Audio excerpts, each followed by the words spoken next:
అన్నిటికన్నా ముఖ్యంగా జీవితంలో నాకు అత్యంత విలువైంది నా బిడ్డను కూడా వెంకటేశ్వర స్వామి ఇచ్చిండు. అందరికీ నమస్తే. సో పొద్దున్న నుంచి తిరుపతి ప్రసాదం గురించి నేను మాట్లాడిన వీడియో, నేను మాట్లాడిన మాటలు చాలా మందికి తప్పుగా అనిపిస్తున్నాయి. సో ఎక్స్ప్లెనేషన్ ఇచ్చే ముందే ఆ మాటలకు ఎవరన్నా హర్ట్ అయి ఉంటే డెఫినెట్ గా సారీ చెప్తున్నాను. అండ్ నన్ను రెగ్యులర్ గా ఫాలో అయ్యేటోళ్లకు నాకు వెంకటేశ్వర స్వామి ఎంత ఇష్టమో తెలుసు. యూట్యూబ్ లో, ఇన్స్టాగ్రామ్ లో 3 నెలలు 4 నెలల సంధి శనివారాల వ్రతాల గురించి, వాటి డీటెయిల్స్ గురించి నేను చెప్తానే ఉన్నా.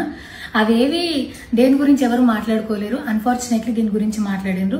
ఏదైనా సరే తప్పు జరిగింది నా సైడ్ నుంచి. నా మాటలు తప్పుగా ఉన్నాయి తప్పితే నా ఇంటెన్షన్ అది కాదు. మేము రిచ్ అని అన్నది 10,000 L1 క్యూ లైన్ లో నిలబడ్డప్పుడు, పొద్దున ప్రసాదం తీసుకునేటప్పుడు కాస్ట్లీ లైన్ లో నిలబడ్డమని ఆ ఉద్దేశంతో అన్నాను. ఏం జరిగినా సరే ఇప్పుడు నేను ఏది ఇచ్చినా మీకు ఎక్స్ప్లెనేషన్ లాగానే అనిపిస్తుంది తప్పితే నేను తప్పు ఒప్పుకున్నట్టు మీకు అనిపించదు. అందుకోసం నేను దాని గురించి ఎక్స్ప్లెనేషన్ కూడా ఇస్తలేను. తప్పైతే నా సైడ్ నుంచి జరిగింది అండ్ నా తమ్ముడు సోను తరపు నుంచి కూడా జరిగింది. తను అవైలబుల్లో లేడు. తన తరపున, నా తరపున అందరికీ సారీ చెప్తున్నా.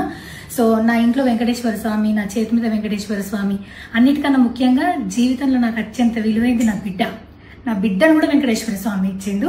నేను ఆయన గురించి తప్పుగా ఎట్లా మాట్లాడతా? అస్సలు ఆయన గురించి తప్పుగా మాట్లాడా. ఆయన గురించే కాదు, నన్ను రెగ్యులర్ గా ఫాలో అయ్యేటోళ్లకు నేను అన్ని మతాల దేవులను మొక్కుతా, అందరి దేవులను మొక్కుతా. అందులో వెంకటేశ్వర స్వామి నా జీవితాన్ని మార్చేయండు. ఈ రోజు నేను అనుభవించే ఏది కూడా ఆయన దయలేకపోతే కాదు. అట్లాంటిది ఆయన గురించి నేను ఎందుకు మాట్లాడతా? అయినా సరే తెలుసో తెలకో పొరపాటు మాటలు అయితే నా నోట్ నుంచి, మా తమ్ముడు నోట్ నుంచి వచ్చినాయి. దానికి డెఫినెట్ గా సారీ అడుగుతున్నా. ఇదేదో యూట్యూబ్ ఛానల్ ఏమంటారు వీడియోస్ పెట్టి కేసులు పెడతా అన్నందుకు కాదు, నాకు కూడా అనిపించింది అయ్యో అట్లా మాట్లాడి ఉండకూడదని, అందుకోసం పెడుతున్నాను తప్పితే ఇంకొక ఉద్దేశం అయితే ఏమీ లేదు. నేను మళ్ళొకసారి టీటీడీ మెంబర్స్ కి అండ్ నా మాటల వల్ల హట్ అయిన ప్రతి ఒక్కరికి నేను నా తరపు నుంచి సారీ చెప్తున్నా. అండ్ ఇంకోసారి మళ్ళీ ఎప్పుడు రిపీట్ చేయను.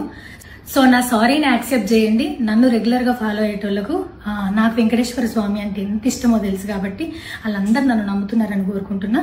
మళ్ళొకసారి ఎక్స్ప్లెనేషన్ కాదు, సారీ చెప్పినంత మాత్రాన తప్పు ఒప్పైపోతుందని కూడా కాదు.